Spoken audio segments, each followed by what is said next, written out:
রমজানে আমাদের গুনাহ থেকে বেঁচে থাকার আসলে কিভাবে করা, যেমন আমাদের অনেক গুনাহ হয়ে যায়। শাহরুর রমাদানটা কি এইটা আগে বোঝা দরকার। এটার গুরুত্বটা আপনি যত অনুধাবন করতে পারবেন আপনি তত বেশি কেয়ারফুল হবেন, যত বেশি কেয়ারফুল হবেন তত বেশি বেনিফিট পাবেন। খুব সিম্পল।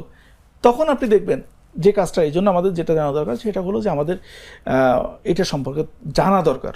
জ্ঞানই আপনাকে পারে পাওয়ারফুল একটা জায়গায় নিয়ে যেতে। এরপরে আপনি যেটা করতে হবে সেটা হলো আপনার নিয়াতটাকে স্ট্রং করতে হবে। নিয়াতটা কি কন্ট্রোল করে? আপনার মাইন্ডকে কন্ট্রোল করে। আপনি যখন নিশ্চিত হন যে এই কাজটা আপনার রেজাল্ট আনবে, এই কাজটা আপনাকে বেনিফিট দিবে, তখন আপনি বলছেন আমি এটা পেতে চাই, এটা করতে চাই, তখন দেখবেন যে আপনার মনের মধ্যে থেকে এই যে হালাল হারামের ব্যাপারগুলো আস্তে আস্তে দূরীভূত হবে। এরপর দেখেন যে মানুষের স্বভাবে ভুলভ্রান্তি হয়, এটাকে রেস্ট্রিকশন দেওয়ার জন্যই তো আল্লাহ তাআলা এই রমজানের ব্যবস্থা করেছেন। কিন্তু রমজানে কিন্তু মিথ্যা কথা বলতে নিষেধ করে নাই, রমজানে কিন্তু গীবত করতে নিষেধ করে নাই, কিন্তু রাসূলুল্লাহ সাল্লাল্লাহু আলাইহি সাল্লাম একটা কড়া হুঁশিয়ারি দিয়েছেন, যেটি আমরা দেখতে পাই। আল্লাহ রাসূল এভাবে বলছেন যে মান লাম ইয়াদা কওলা যুরি ওয়াল আমালা বিহি ফালাইসা লিল্লাহি হাজাতুন ফি ইয়াদা তাআমাহু ওয়া শারাবাহু। মানে যে ব্যক্তি মিথ্যা ত্যাগ করতে পারলো না, যে ব্যক্তি তার কথা কাজে এই যে এগুলো ত্যাগ করতে পারলো না, তার জন্য যে এই যে রোজা থাকা বা না খেয়ে থাকা বা এই যে না পান করে থাকা, এটা আল্লাহর জন্য কোনো প্রয়োজন নেই। অর্থাৎ আপনি রোজা থাকতেছেন কিন্তু আপনি মিথ্যা কথা ছাড়তেছেন না, আপনি গীবত ছাড়তেছেন না, আপনার আমল দ্বারা সেটা প্রমাণিত হচ্ছে না, কাজ হচ্ছে না, তখন এইটা আসলে আল্লাহর কাছে প্রয়োজন। আল্লাহর কাছে প্রয়োজন নেই মানেটা হলো আল্লাহর কাছে এটা আর কোনো বেনিফিট নিয়ে আসতেছে না। অর্থাৎ আপনি রোজা থাকবেন, খালি না খেয়ে থাকার নাম রোজা না। আপনি রোজা থাকবেন কিন্তু না পান করে থাকার নাম রোজা না। অনেক সময় হয়, আমরা যেটা দেখি আমাদের গ্রামগঞ্জের আমরা দেখতাম যে ইফতার করার পরে দৌড় দিয়ে যে সিগারেট খেয়ে তারপর নামাজ পড়তে যেত, মানে সব রেডি পকেটের মধ্যে। তার মানে কি, আপনি আল্লাহ বলতেছেন যে এই কাজগুলো থেকে আপনাকে বিরত রাখা, আপনি চিন্তা করতেছেন যে এই সময়ের মধ্যে এই কাজগুলো না করলে পরবর্তী করতে পারবেন না, এরকম করতে পারবেন না। তাহলে যেমন আপনার রোজা থাকার সময় আল্লাহ রসুল আরও কিছু নির্দেশনা আছে, যেমন ঝগড়া বিবাদ না করার জন্য। যদি কেউ ইচ্ছাকৃতভাবে আপনার সাথে ঝগড়া করে, তাও আপনি তাকে বারবার স্মরণ করে দিবেন যে আনা সাইমুন, আমি রোজাদার। তাহলে আপনি মিথ্যা কথা বলবেন না, গীবত করবেন না, অন্যের ক্ষতি এরকম চিন্তা করবেন না। আর এগুলো এটা করলেই বরং রোজার যে আসল বেনিফিট, যে আধ্যাত্মিক যে বেনিফিটটা, সেটা আপনি তখন পাবেন। আর যদি এটা না করেন, আপনি রোজা থাকতেছেন মিথ্যা কথা বলছেন, রোজা থাকতেছেন ঘুষ খাইতেছেন, রোজা থাকতেছেন সুদ দিতেছেন, রোজা থাকতেছেন অন্যের গীবত, অন্যের চক্রান্ত করতেছেন, অন্যের ক্ষতি করতেছেন, তাহলে রোজা আপনি থাকতেছেন কিন্তু এটা কোনো কাজে আসছে না। আল্লাহ রাসূলের আরেকটা হাদিসে আসছে এইভাবে যে কিয়ামতের দিন অনেক রোজাদার পাওয়া যাবে, মানে যারা রোজা থাকতেছেন কিন্তু এই রোজা তাদের কোনো বেনিফিট তাদেরকে নিয়ে আসবে না।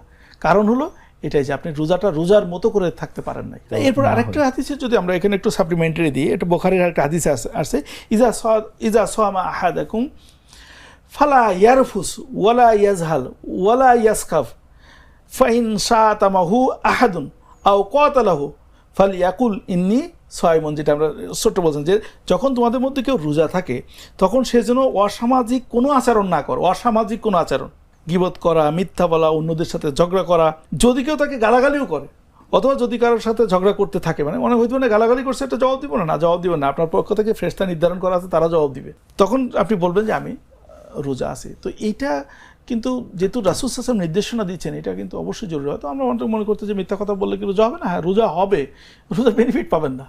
একটা হলো যে ফরজটা আদায় হয়ে গেল, একটা হলো এর থেকে বেনিফিট, বিশেষ বেনিফিট পাওয়া। এবং রোজার বেনিফিটের ব্যাপারে তো আপনারা জানেন যে সাওম হলো সাওমু কাল জুন্নাহ, ঢাল মতো।